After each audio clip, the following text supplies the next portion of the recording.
আপনারা দেখছেন Bankura TV breaking news. Bankura টিভিতে আপনাদের স্বাগতম। বাঁকুড়া টিভির chief editor the tiger journalist দাদা উত্তম দে তুলে ধরছি বীরভূম জেলার দুর্গোৎসবের একটি গুরুত্বপূর্ণ ব্রেকিং নিউজ।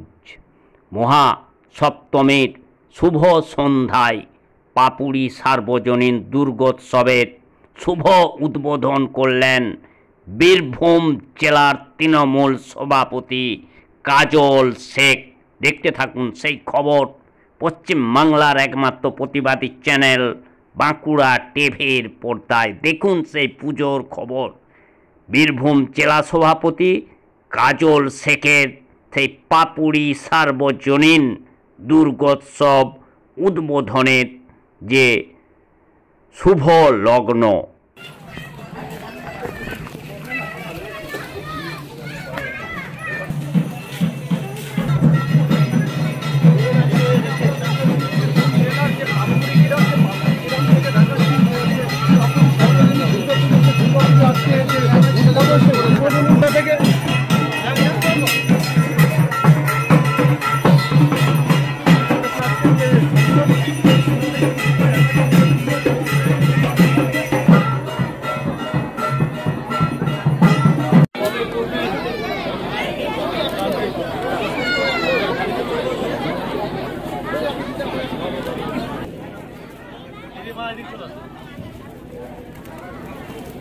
আমাদের সম্মানীয় বিধায়ক, আমাদের পঞ্চায়েত সমিতির সভাপতি মাননীয় কৃষ্ণগোপাল মাঝি মহাশয়,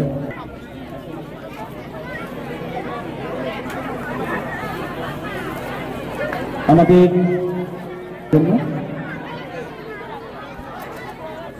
বিশিষ্ট সমাজসেবী মাননীয় ফিল করবেন, আমাদের আজকের এই দুর্গা উৎসবকে করবেন।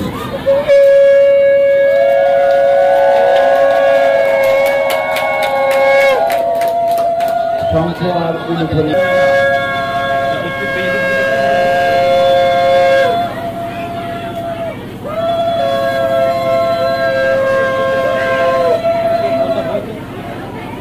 আনুষ্ঠানিকভাবে পাপুড়িকে আমাদের সকলকে আন্তরিক অভিনন্দন, শুভেচ্ছা। সমাবেত সকল মায়েরা, বোনেরা, ভাইয়েরা এবং তার সঙ্গে আমাদের সাংবাদিক বন্ধু সকলকে জানাই আন্তরিক শুভেচ্ছা অভিনন্দন।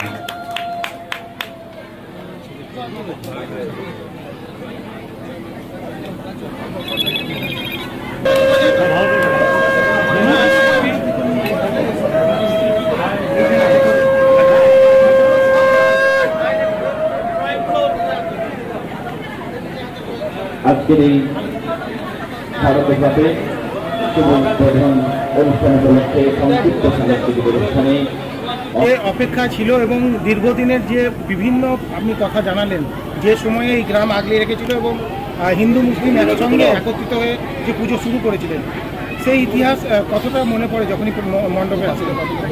প্রত্যেক দিনই আমি এবং বাড়ি থেকে বেরিয়ে যাই, এই দুর্গা পূজার কটা দিন মণ্ডপে দেখি কতটা কাজ হয়েছে, কতজন রয়েছে, তারপর বাড়ি থেকে বেরিয়ে যায়। আজকে সপ্তমীতে উদ্বোধন হলো, আমাদের এমপি সাহেবের হাত দিয়ে দ্বার উদ্ঘাটন হলো। আমাদের এমএলএ সাহেব, ওসি সাহেবা থেকে শুরু করে পঞ্চায়েত সমিতির সভাপতি, পূর্ত কর্মদক্ষ, আমরা সকলেই ছিলাম। সর্বোপরি এই গ্রামের আপামর জনসাধারণ। আপনারা জানেন 2012 সালের প্রাককালে এই গ্রামে কোনো দিন দুর্গা প্রতিমার স্থাপন হয়নি, কারণ দুর্গা প্রতিমা নিয়ে এসে সেটাকে কয়েকদিন রেখে পূজার্চনা করার মতো সামর্থ্য ওই পরিবারগুলো ছিল না। তার কারণ এই গ্রামটা মুসলিম অধ্যুষিত গ্রাম।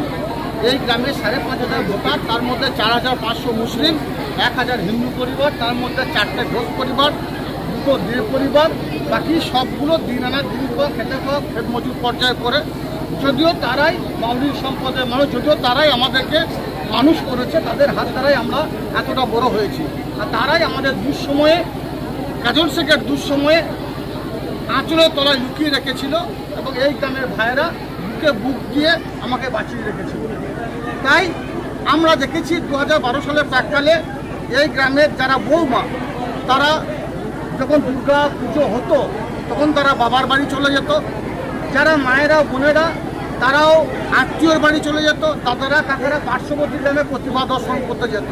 তাই এই গ্রামে মুসলিম হিন্দু সম্প্রদায়ের ইয়াং জেনারেশনকে সঙ্গে নিয়ে আমরা 2012 সাল থেকে এই গ্রামে দুর্গা প্রতিমা নিয়ে আসছি, এখনও পর্যন্ত চলে আসছে। এই 4টে দিন আমাদের প্রত্যেক দিন রাতে ভুরি ভোজ চলে এবং বিভিন্ন ধরনের সাংস্কৃতিক অনুষ্ঠান ডালি সাজাই এবং একে অপরের সঙ্গে কুশল বিনিময় করে কাটাই। শুধু দুর্গা পুজো নয়, আপনারা যদি ঈদের সময় আসেন দেখতে পাবেন যেমন ঈদ আমাদের বাড়িতে হচ্ছে, আমরা ঈদের নামাজ আদায় করি।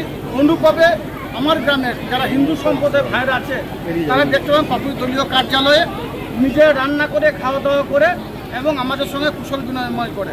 এটাই বাংলা কৃষ্টি, এটাই বাংলার কালচার, এটাই আমাদের মাননীয় মুখ্যমন্ত্রী মাননীয় মমতা বন্দ্যোপাধ্যায় এবং আমার দলের সাংসদ অভিষেক বন্দ্যোপাধ্যায় এটাই আমাদের শিখিয়েছেন যে আমাদেরকে হিন্দু মুসলমানের মধ্যে, শিখ খ্রিস্টান ইসাইয়ের মধ্যে কোনো ভেদাভেদ করলে হবে না।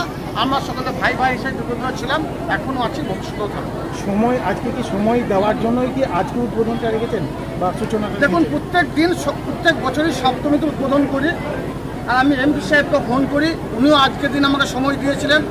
এমএলএ কথা ছেড়েই দিন, 24 ঘন্টা দুদিনা সব জায়গায় যাতায়াত করছি। বাকি যারা গেস্ট হিসাবে ছিল সকলেই আজকের দিনের সময়টাকে দিয়েছিল। তাছাড়া প্রত্যেক বছর আমরা সপ্তমীর দিনে উদ্বোধন করি আর এই দিনে বস্ত্র বিতরণ থেকে শুরু করে সাংস্কৃতিক থেকে শুরু করে খাওয়া দাওয়া থেকে শুরু করে সব কিছুই আছে। আজ থেকে শুরু হলো আমাদের এই সাংস্কৃতিক অনুষ্ঠানের ডালি, দশমী পর্যন্ত আমাদের চলবে। প্রতিটা বাড়িতেই তো নতুন বস্ত্র উপহার হিসেবে এই গ্রামে যতগুলো হিন্দু সম্প্রদায়ের মানুষ আছে, মায়েদের শাড়ি, ছেলেদের জন্য লুঙ্গি, অর্থাৎ প্রত্যেককেই নতুন কাপড় দেওয়া হবে, নতুন বস্ত্র দেওয়া হবে এই কমিটির পক্ষ থেকে। আজ মহাসপ্তমী, রাজ্যবাসীর জন্য কি বার্তা? দেখুন, মহাসপ্তমীতে রাজ্যবাসীর জন্য বার্তা যেটা দেবার আমাদের মাননীয় মুখ্যমন্ত্রী মাননীয় মমতা বন্দ্যোপাধ্যায় অলরেডি দিয়ে দিয়েছে। তার কারণ বিগত দিনে আমরা দেখেছি দুর্গাপূজা, এখন দেখছি দুর্গোৎসব। কোভিড-19-এর সময় সারা ভারতবর্ষের মানুষ যখন আতঙ্কিত ছিল, বাংলার মানুষ যখন ভেবে কুল কিনারা পাচ্ছিল না কীভাবে তারা তাদের প্রতিমাকে, তাদের মাকে, তাদের পাহাড়ে, তাদের গ্রামে নিয়ে আসবে, তখন থেকেই এই দুর্গোৎসব যার সার্বজনীন রূপ দিয়েছেন মাননীয় মুখ্যমন্ত্রী মাননীয় মমতা বন্দ্যোপাধ্যায়, সারা বাংলার মানুষকে তিনি গিফট উপহার হিসাবে যে সার্বজনীন দুর্গোৎসব কমিটিগুলো তাদের পাশে থেকে আছেন। আমি বীরভূম জেলার কথা যদি বলি, গত বছর 2707টা ক্লাবকে আর্থিক অনুদান পেয়েছিলেন। এবছর আরও 100-র উপর ক্লাব আর্থিক অনুদান পেয়েছে, অর্থাৎ 2800, অর্থাৎ প্রায় 3000-এর কাছাকাছি।